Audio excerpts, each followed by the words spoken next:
அனைவருக்கும் வணக்கங்க. இது பாருங்க நெற்பவளம் நல்லா விளைஞ்சிட்டாங்க.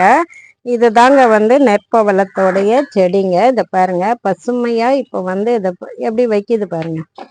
இத வைஜெயந்தி மாலா அப்படின்னும் சொல்லுவாங்க. ஏன்னா ஹிந்துக்கள் இதுல மாலையா தொடுத்து இப்போ உபயோகப்படுத்திப்பாங்க.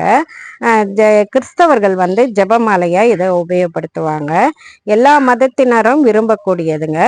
இப்போ இதுதாங்க அதனுடைய விதையும் இதுதாங்க. அதே மாதிரி மாலை கட்டுறதும் இதுதாங்க.